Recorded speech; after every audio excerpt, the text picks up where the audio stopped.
The cold emptiness of deep space stretched before the United Earth Expeditionary Fleet, a collection of sleek, angular warships that moved with calculated precision through the sparse star fields of the Carina Arm.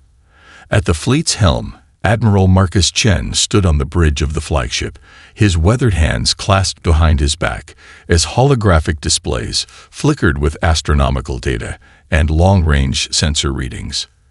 The mission had begun as a routine deep space exploration, part of humanity's relentless push to understand and map the galactic frontier.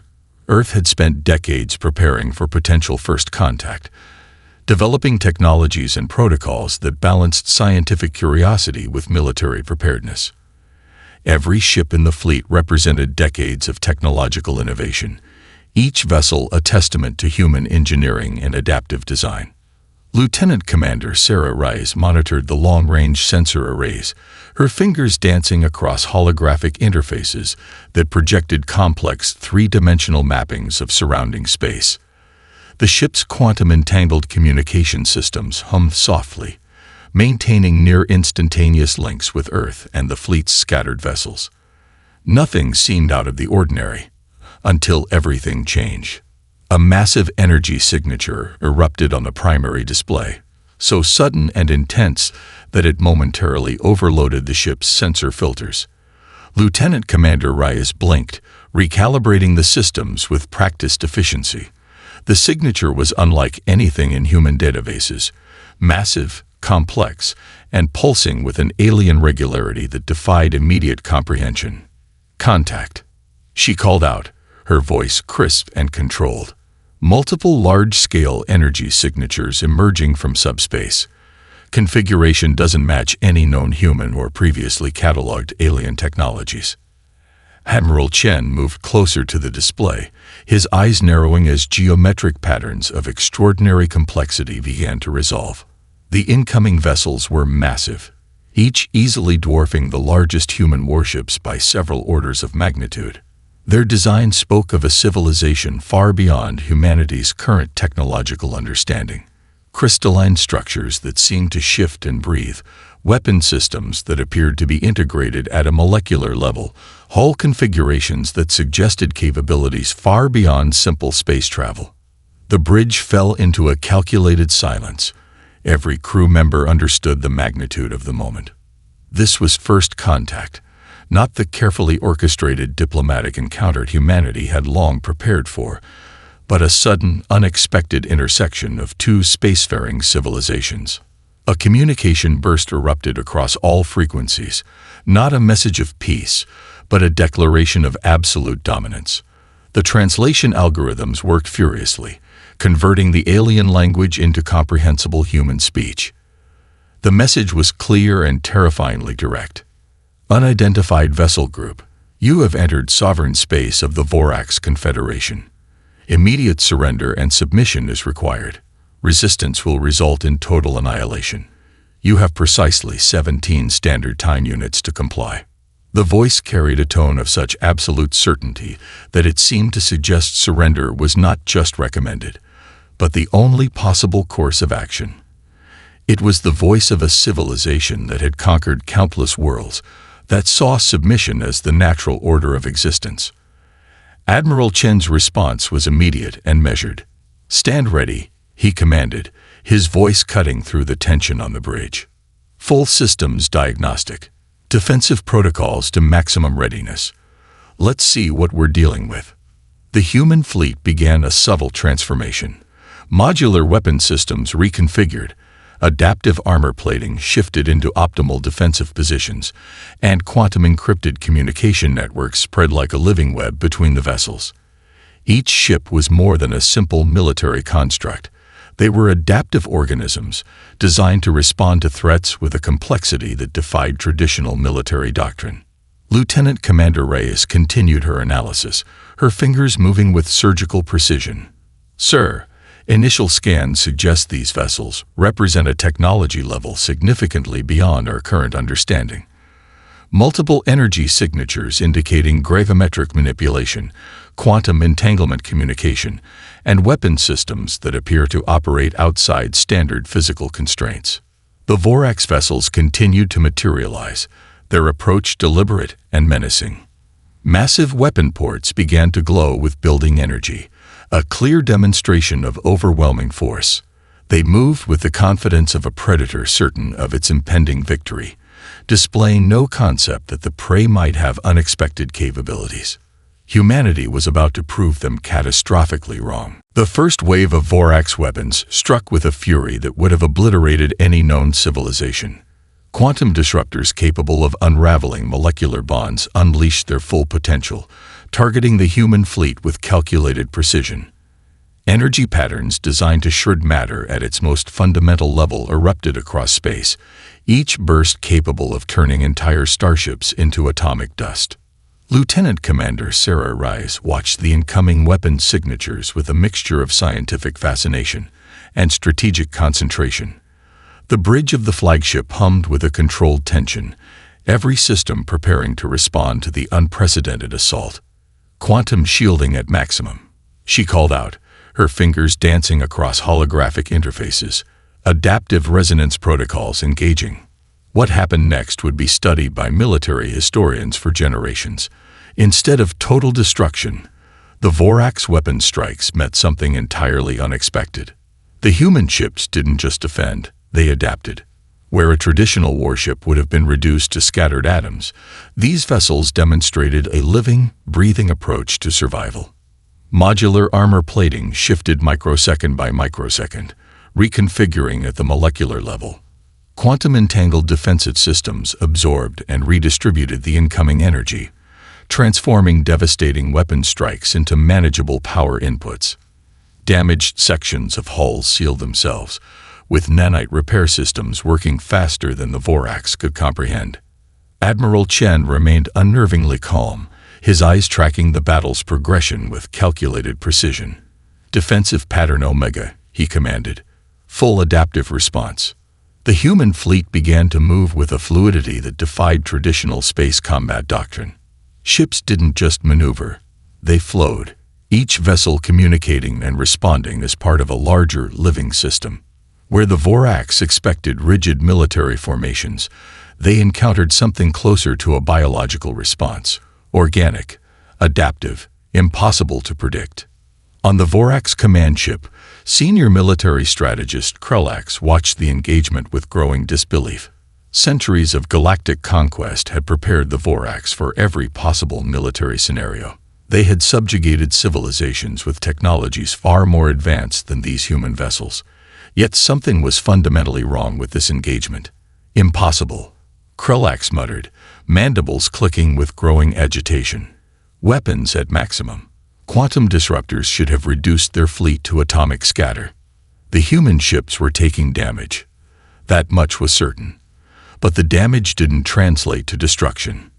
Instead, each strike seemed to provide more information, more opportunity for adaptation. Entire weapon systems were being analyzed, understood, and countered in moments that would have taken other civilizations years of study. Lieutenant Commander Reyes continued her analysis, her voice cutting through the controlled chaos of the bridge. Energy redirection at 78% efficiency. Quantum shielding holding at 62% capacity. Weapon signature analysis is tracking at 95% comprehension rate. Each Vorax weapon strike was becoming a lesson, not a threat. The human fleet was literally learning how to defend against technologies that should have been incomprehensible. Nanite repair systems worked in concert with quantum computing networks, turning each moment of conflict into an opportunity for technological evolution. Admiral Chen watched the battle unfold with a sense of calculated satisfaction. This wasn't just a defensive action, it was a demonstration. Humanity was showing the Vorax that they were more than just another civilization to be conquered. They were an adaptive, learning system that could turn threat into opportunity. "Prepare limited counterstrike," Chen commanded. "Show them we're not just defending, we're analyzing." The first human response came not as a massive weapon assault, but as a precise, surgical demonstration. A single destroyer, its hull now a patchwork of repaired sections and reconfigured armor, launched a weapon that was a direct adaptation of the Vorax's own quantum disruption technology. The shot was a message more than an attack.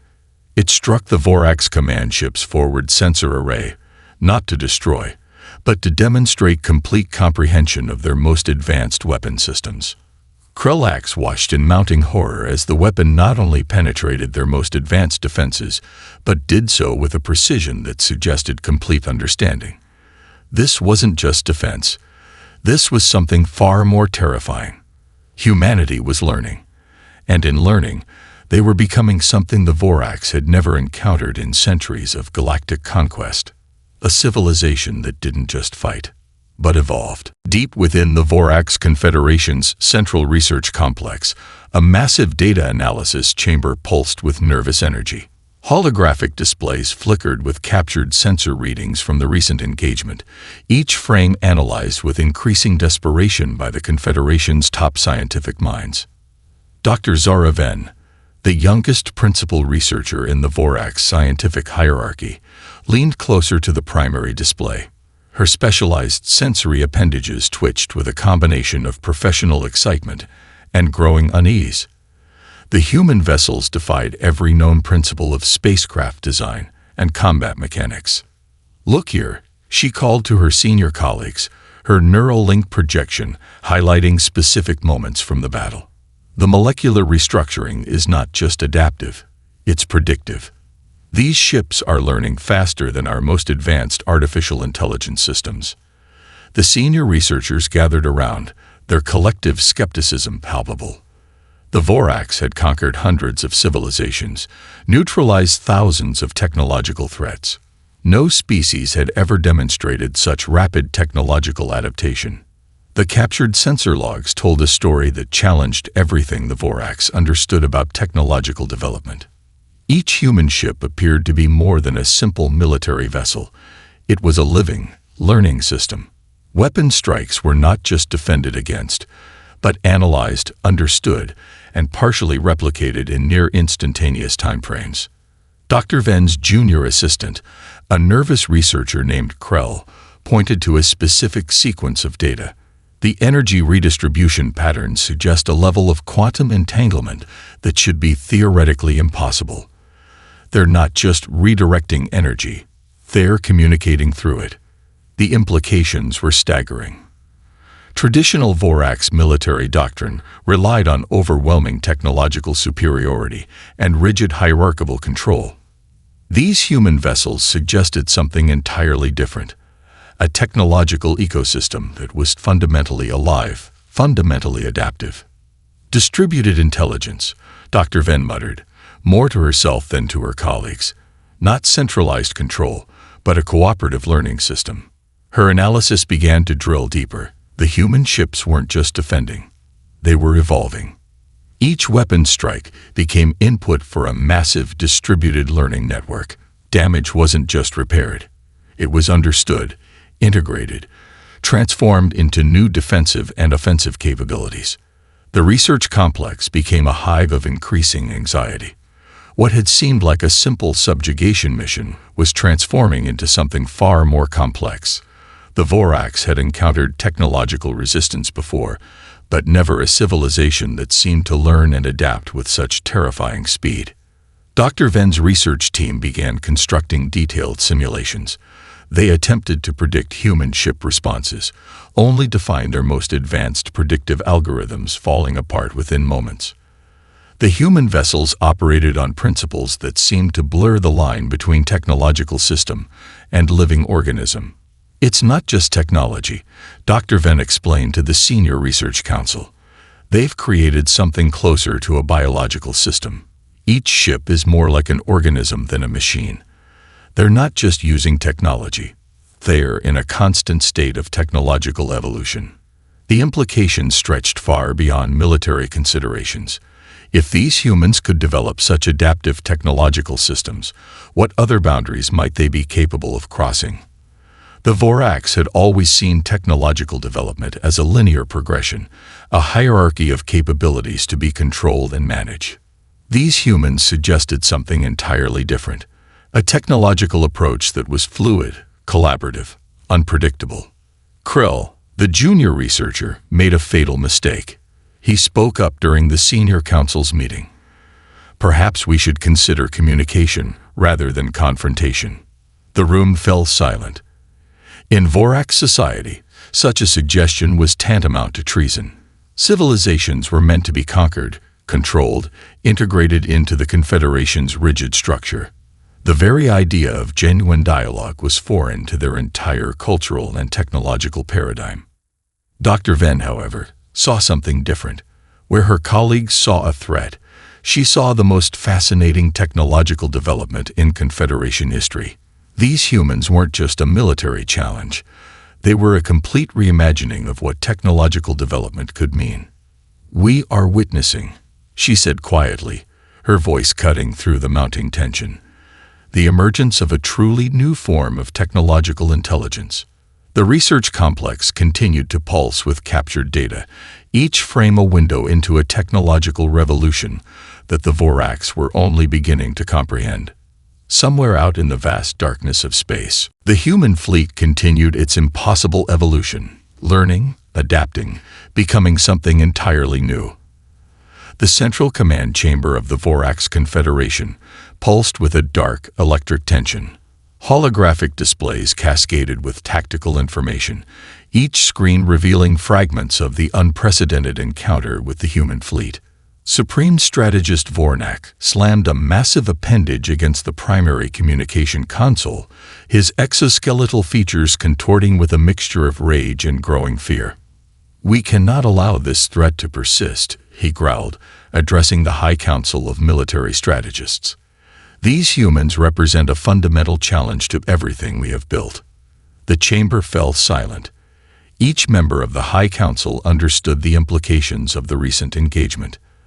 The humans were not just another civilization to be conquered. They were something entirely different. A technological wildcard that defied every established protocol of galactic dominance. Lieutenant Commander Elena Rodriguez sat in a secured briefing room thousands of light years away, reviewing the same tactical data. Her team of strategic analysts worked with machine-like precision, each member contributing to a comprehensive understanding of the emerging threat. "They're preparing something," she muttered, tracing the complex movement patterns of Vorax fleet formations. "Not just a standard military response. This is a total strategic reconfiguration." Earth's defense networks had been working overtime since the first encounter. Massive research facilities buried deep beneath planetary surfaces and in orbital complexes were churning out new defensive and offensive technologies at an unprecedented rate.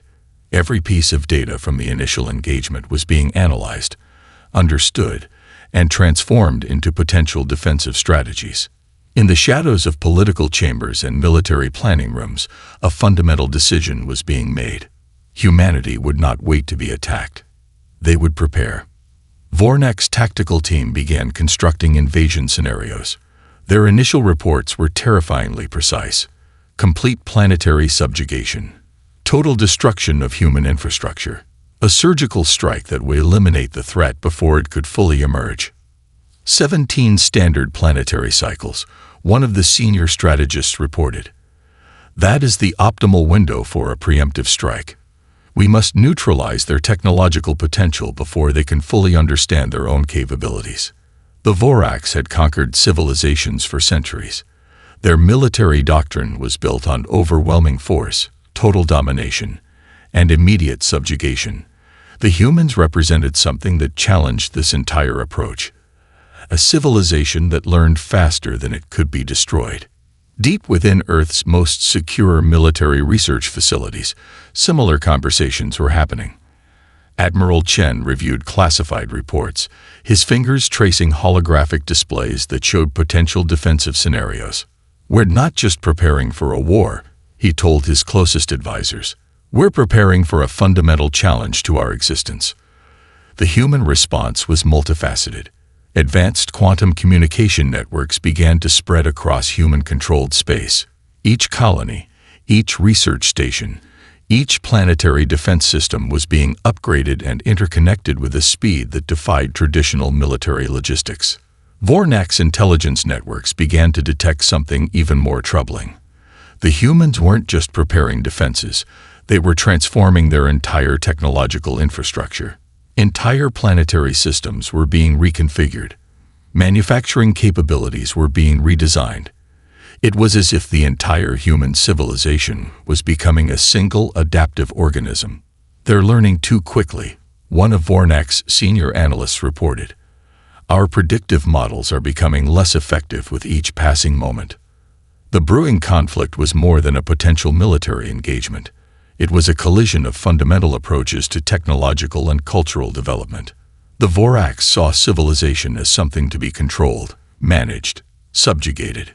The humans saw it as something to be explored, understood, transformed. Rodriguez's team continued their analysis. Each piece of intercepted Voraks communication was another piece of the puzzle. They weren't just preparing for defense, they were preparing to understand. "They're going to try to eliminate us," Rodriguez said quietly to her second-in-command. "But they don't understand that elimination is no longer a simple mathematical equation." The universe held its breath. Two civilizations, fundamentally different in their approach to existence, were about to collide in a conflict that would reshape everything. And neither side was backing down. The first wave of Voraks attack ships erupted from subspace like a plague of mechanical locusts. Thousands of vessels moved with a precision that had subjugated countless civilizations, their weapon systems charged and ready to deliver total annihilation. Supreme Strategist Vornak watched from the command dreadnought, confident that this would be another swift conquest. Lieutenant Commander Elena Rodriguez stood on the bridge of the human flagship, her eyes fixed on the incoming threat. The tactical display showed an overwhelming numerical superiority. The Voraks outnumbered the human fleet by more than 20 to 1. To any rational military strategist, the battle should have been over before it began. "Defensive protocols," Rodriguez commanded, her voice calm and steady. "Full adaptive response." The human fleet began to move, but not in any traditional military formation. Instead, the ships seemed to breathe and flow, each vessel communicating with the others in a way that defied conventional understanding of fleet tactics. Where the Voraks expected rigid lines and predictable defensive patterns, they encountered something entirely different. The first weapon strikes hit like hammer blows. Quantum disruptors capable of reducing entire planetary crusts to atomic dust slammed into the human ships. But instead of destruction, something extraordinary happened. The human vessels seemed to absorb the energy, redistribute it, learn from it. Vornak's communication officers watched in growing horror as their most devastating weapons became nothing more than data inputs for the human fleet. Each strike was analyzed, understood, and transformed into a defensive strategy almost instantaneously. "Impossible," Vornak muttered, his communication tendrils writhing with agitation. "No civilization can adapt this quickly." The human response came not as a traditional counterattack, but as a form of technological warfare that the Voraks had never encountered. Individual ships began to alter their molecular structure, creating adaptive camouflage that made them nearly invisible to Voraks targeting systems. Weapon frequencies shifted faster than the enemy could track, turning each human vessel into a moving, breathing puzzle. Rodriguez's tactical team worked with machine-like precision. Energy redistribution at 82%, her second-in-command reported. Weapon signature analysis complete. Adaptive countermeasures implemented. The battle became something beyond traditional combat. The Voraks fired weapon after weapon, each strike providing more information to the human fleet. Entire sections of ships would temporarily dissolve to redirect incoming energy, then reform with enhanced defensive capabilities. It was less like a military engagement and more like a living, learning organism responding to an external threat. Vornak's most advanced dreadnought, a planet killer that had subjugated entire star systems, found itself completely neutralized. Its most powerful weapon systems were turned into nothing more than additional input for the human fleet's distributed intelligence network. "They're not just defending," one of Vornak's senior strategists reported, his voice trembling. "They're learning, evolving." With each weapon strike, they become something new. The human fleet didn't just survive. They transformed the very nature of the conflict. Where the Vorax expected total destruction, they encountered a civilization that could turn threat into opportunity. Weapon systems were analyzed, understood, and partially integrated into the human defensive network within moments. Rodriguez watched the battle unfold with a sense of calculated calm. This wasn't just a military engagement. It was a demonstration of a fundamentally different approach to technological development. Target their communication networks, she commanded, but do not destroy. Analyze. Understand. The human counterattack was surgical and precise. Instead of massive weapon strikes, they launched targeted quantum communication bursts that penetrated the Vorax fleet's defensive systems. These were not traditional weapons, but sophisticated information packets designed to disrupt, analyze, and understand. Vornak realized too late that they were facing something beyond a military threat. The humans were not just defending. They were transforming the very nature of conflict itself. As the battle reached its climax, the Vorax fleet found itself facing an impossible scenario. Their most advanced technologies had become nothing more than learning tools for a civilization that saw conflict as an opportunity for growth and understanding. The universe watched as the impossible unfolded, a small human fleet transforming an overwhelming attack into a lesson of technological evolution. The quantum communication networks of the Vorax Confederation began to unravel in ways no one could have predicted. What had started as a military engagement had transformed into something far more profound, a complete cultural exposure that would shake the foundations of their entire civilization. Deep within the communication relays, the intercepted human transmissions began to spread like a quantum virus. These were not military communications or strategic broadcasts, but something far more dangerous, unfiltered human cultural content. Dr. Zaraven sat in her research complex, her sensory appendages trembling as she analyzed the intercepted transmissions. The data streams were unlike anything in the Vorax archives. Music that spoke of individual emotion, historical records that celebrated failure as much as success, scientific discussions that emphasized collaborative discovery over individual achievement. "This is not propaganda," she whispered to her increasingly nervous research team. "This is something entirely different." The Vorax had conquered hundreds of civilizations by understanding their weaknesses. They stripped away cultural identity, imposed rigid hierarchical structures, and absorbed technological capabilities. But the humans presented something entirely unexpected, a culture that seemed to thrive on diversity, individual expression, and collective adaptation. Intercepted communication logs revealed stories of human survival that defied the Vorax's understanding of technological progress.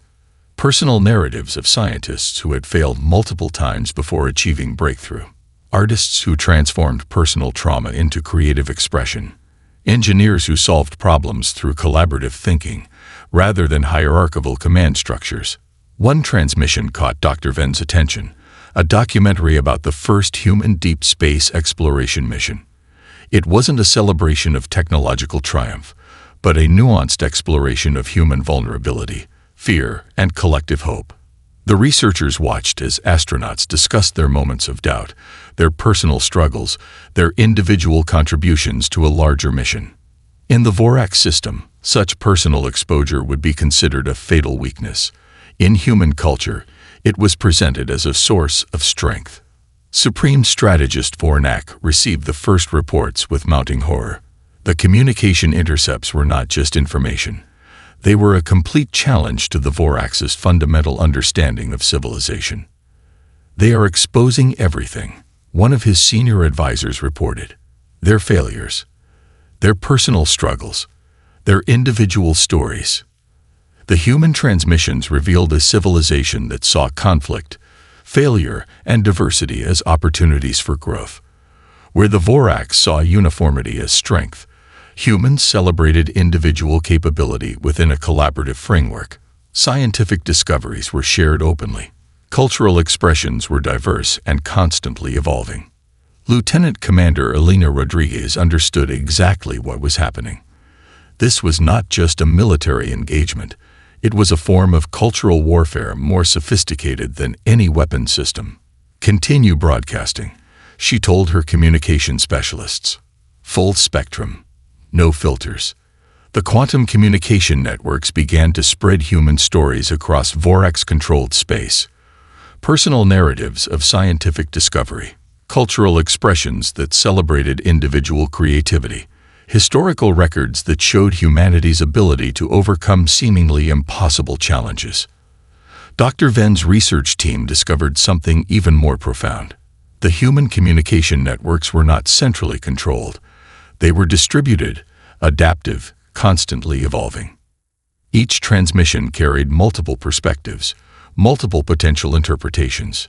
"They're not trying to convince us," she explained to her increasingly fascinated colleagues. "They're inviting us to understand." Within the Vorax population, something unprecedented began to happen.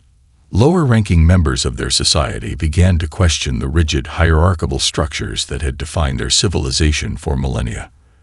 The human transmission suggested a different approach to existence, one that valued individual potential within a collaborative framework. Vornak realized too late that they were facing a threat far more dangerous than any military engagement. The humans were not just defending themselves. They were demonstrating an entirely different approach to civilization itself. As the communication networks continued to spread, the Vorax found themselves confronting a fundamental question. What if there was another way to exist? What if strength could be found in diversity, in individual expression, in collective adaptation? The universe watched as a simple broadcast began to unravel an entire civilization's understanding of itself. The heart of the Vorax Confederation pulsed with an unprecedented tension. Lieutenant Commander Elena Rodriguez's flagship emerged from quantum slip space directly above the primary administrative world of the Vorax civilization. A move so audacious that it momentarily paralyzed their entire defensive network. Dr. Zora Ven watched from a secured research facility, her neural interfaces trembling with a mixture of terror and unprecedented excitement. This was no standard military approach. This was something entirely different. Rodriguez's communication burst was not a declaration of war. It was an invitation to understanding. "We are here," her transmission began. Not to conquer, but to demonstrate an alternative. The Vorax planetary defense systems powered up, preparing for what they assumed would be total annihilation. Instead, they received something far more dangerous, a comprehensive transmission that laid bare the systematic oppression within their own civilization. Holographic displays across the Vorax administrative centers began to show comparative cultural analyses. Side by side, the transmission displayed the rigid hierarchical structure of Vorax society against human collaborative networks. Each image was a surgical strike against their fundamental understanding of civilization. Supreme Strategist Vornak watched in mounting horror as the transmission continued. It wasn't just information, it was a complete deconstruction of the Vorax's social and technological paradigm. The human transmission revealed the hidden populations within the Vorax Confederation. Subjugated species, oppressed technological groups, entire civilizations reduced to resource extraction units. Where the Vorax saw efficient management, the humans demonstrated systemic cultural destruction. Dr. Ven's junior researcher, Krell, the same one who had been silenced in previous council meetings, found his voice.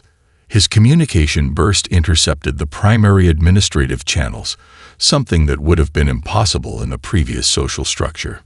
"Look," Krell's transmission cut through the official channels. "They are showing us another way to exist." Rodriguez's approach was masterful. She wasn't attacking the Vorax civilization. She was providing them a mirror.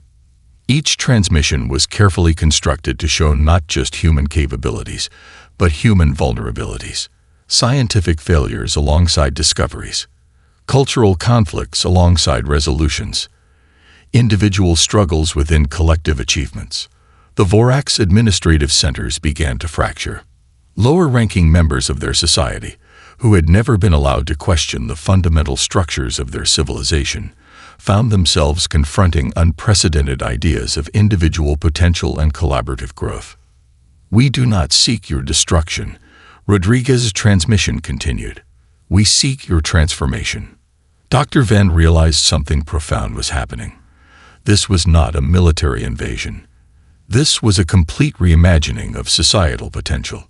The human fleet maintained a defensive posture around the Vorax primary world, but their weapons were not charged. Their shields were at minimal capacity.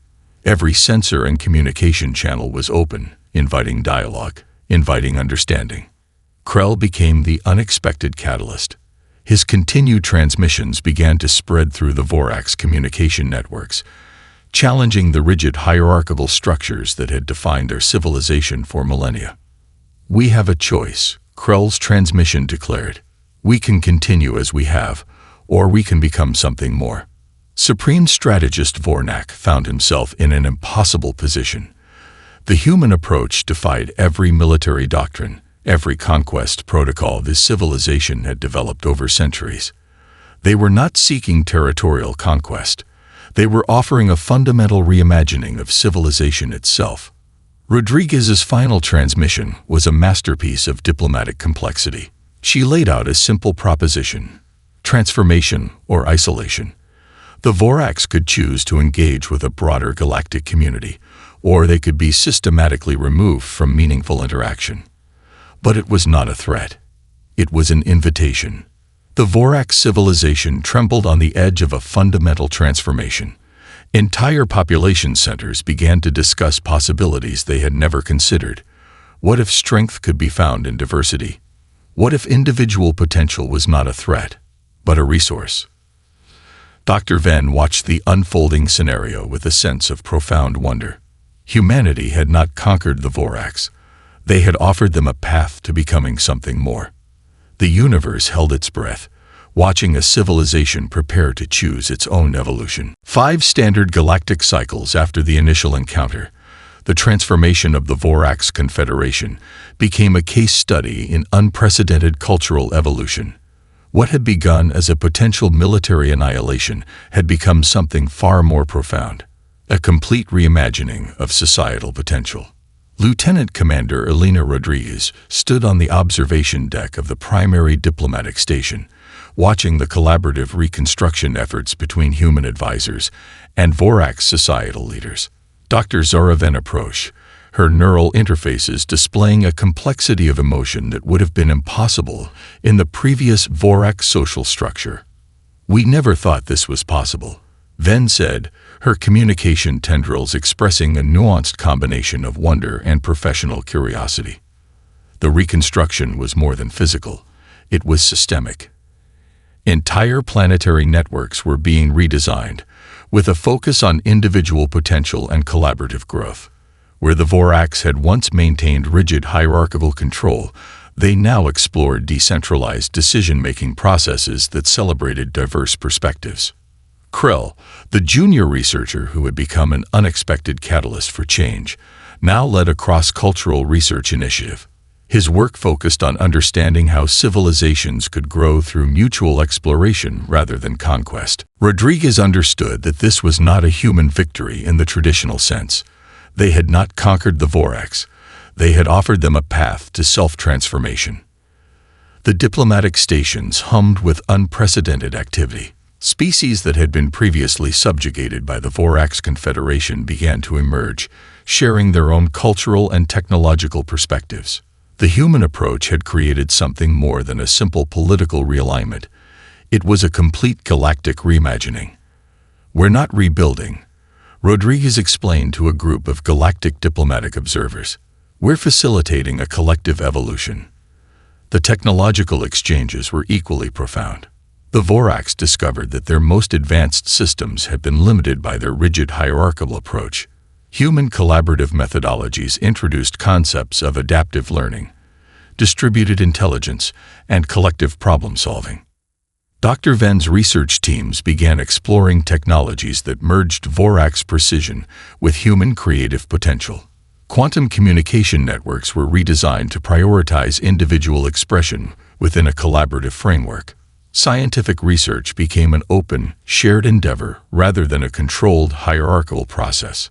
Supreme Strategist Vornak, once the primary military leader, now led initiatives focused on galactic cultural exchange. His transformation became a symbol of the broader societal shift. Where he had once seen conquest as the ultimate objective, he now understood the potential of mutual understanding. The human approach had demonstrated something revolutionary. Strength could be found in diversity, in individual potential, in collaborative growth. Planetary reconstruction efforts became a testament to this new approach. Instead of imposing a single structural model, human advisors worked with local Voraks populations to develop solutions that celebrated their unique cultural perspectives. Engineering projects became collaborative explorations, with multiple species contributing their unique insights. Krell's research revealed something even more profound. The systemic changes were not being imposed from above, but were emerging from within the Voraks population itself. Individual members of their society were discovering potential they had never imagined possible. "We are not becoming like humans," Krell would explain in his research presentations. "We are becoming more authentically ourselves." The diplomatic stations became centers of unprecedented cultural exchange. Species that had been enemies for generations began to find common ground. Scientific discoveries were shared openly. Technological innovations became collaborative efforts that transcended traditional boundaries. Rodriguez understood that this was the true victory, not military conquest, but a fundamental reimagining of what civilization could mean. The human fleet maintained a supportive presence, but not as a conquering force. They were facilitators, guides in a process of collective evolution. Their technologies were shared, their experiences offered as potential pathways rather than absolute solutions. Dr. Venn's final report to the Galactic Diplomatic Council captured the essence of this transformation. "We have discovered that the most advanced technology is not found in weapon systems or control mechanisms, but in our capacity for mutual understanding." As the galactic cycles passed, the encounter between humans and the Voraks became more than a historical moment. It became a fundamental turning point in galactic civilization, a demonstration that true strength lies not in conquest, but in the capacity to grow, to understand, to evolve together. The universe watched and learned.